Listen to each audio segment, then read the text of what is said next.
So who is the most intriguing new duo in the NFL? Look, we talked weeks about Tyreek Hill leaving Kansas City, and what does that mean for Patrick Mahomes? So give me Mahomes to the sky, as in Sky Moore. Patrick Mahomes, Sky Moore, great name for a receiver, great name for a guy who, I mean, basically can hit the moon with the Sean, football. what would you say is the limit on Sky? Come on. Good question. I would say that his ceiling is the floor. I think when you think about the connection with this, Cynthia Freeland actually interviewed Andy Reid after this pick and after this draft. And Andy Reid was giddy talking about this guy and about how he was going to use him. And he said Patrick Mahomes actually called him and said, thank you. So Patrick Mahomes is excited about this connection. And I think if you're Sky Moore, you've got to be elated. I mean, your game is all about the big ball, the deep ball. And now you're paired up with Patrick Mahomes. So this is going to be a fun duo. Well, I would look at someone in their own division. I'm looking at Carr and Devontae. Derek Carr, Devontae Adams. There's besties? Okay, it's a perfect reaction because I think there's so much goodwill about these two for a lot of reasons. Vegas is fun. It's exciting. The Raiders seem to be building something. And also, it's two of the most well-liked players in the league. Just great guys with the media, with their teammates, and they're together. But I'm very excited about this because we got into it in the research last night.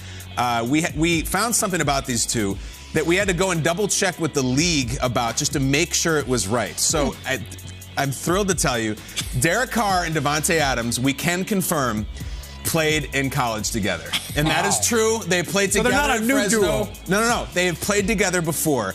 This has become the beaten to a pulp storyline that is cute and fun and everything.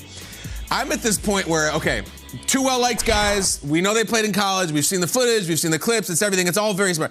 We got to go now. We got a big season now. And I'm talking about big wins. I'm talking about big numbers. If the Carr-Devontae thing washes out, it's 1,000 and change yards and 6 touchdowns. I'm for all that for what?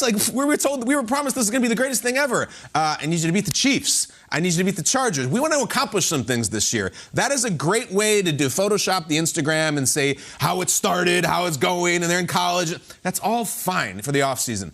When the season starts, I want to see how this thing goes because Devontae was openly kind of just pontificating while with the Packers and Aaron Rodgers about how much he liked Derek Carr. Yeah. And imagine if we did, and that would be fun. He was kind of into it. Could have taken less if you wanted to stay with Green Bay. Don't blame him for leaving. But you had the greatest quarterback to ever live, and you were killing it every single year. You wanted out. You're back with your college friends. We all want to hang out with our college friends. We all love it. But eventually we become adults and you go and build lives and stuff. There's a danger in being seduced by hanging out with your college friends. I hope this works out. It's a great story if they do. I want the Raiders winning playoff games, but this thing demands great production. Two guys in their prime. I don't care where they played in college. I care how they play in the NFL. And I want to see them put up big numbers this year. Do you think that they will? I think they're going to crush it. I think they will. I think Devontae was done in Green Bay and has a lot in his. He doesn't have anything to prove to anybody. He's an unquestioned top player at his position, top player in the NFL. But I think he does want to prove he can do it without Aaron.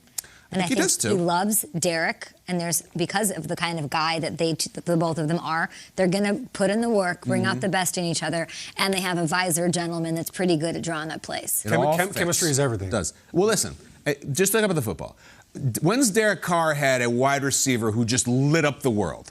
I think Amari Cooper was the closest he's gotten, and then when he left and went to Dak, his game kind of elevated. So I don't know if Derek Carr is a star maker as a quarterback for wideouts yet. Maybe he just hasn't had the right guy, and I'm hoping for it. We haven't seen it yet with both those two guys together, and I hope we do. This is really fun. You're going Chiefs. You just hit me with the Raiders, and I'm going to take you to Broncos country. Perfect. Let's ride. Russell Wilson, we know. There's weirdly questions about him. I have no questions about Russell Wilson. Get him there. He should ball out. And people were trying to end his career at his age. He's never missed games. He's missed 2 games in his life. Shut up to those people. How about Jerry Jeudy, though? Here's this untapped resource gem that's about to burst out onto the scene. Yep. Lest you forget, Jeudy was 15th overall in 2020 at the draft ahead of Justin Jefferson and CeeDee Lamb. Has he produced at that level? No, he hasn't really had a chance to, though. Zero consistency at the quarterback spot. 5 different starting quarterbacks in 2 seasons. Now, he's a guy who's always out there on the field. Russell Wilson. Jeudy was described, lest you forget, as one of the purest route runners we've seen coming out of college. He has a big play waiting to happen, and I hope this connection works out. This one I have the most questions about, but I think as we look at the AFC West, we just talk ourselves into the best duos in the NFL, the most intriguing and exciting. We didn't even talk about Herbert and whoever he could be tossing the rock to and having chemistry with this year.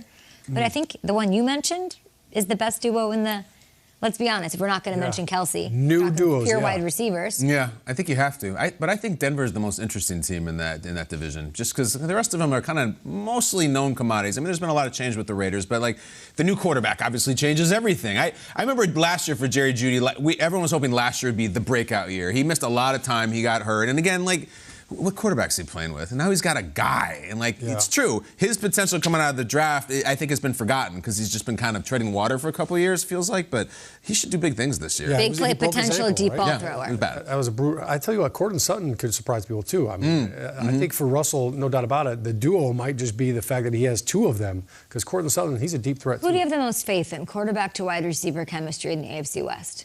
The Tyreek thing messes everything up. I know, so what do you got? Because then you're doing Juju or Marquez. I think he...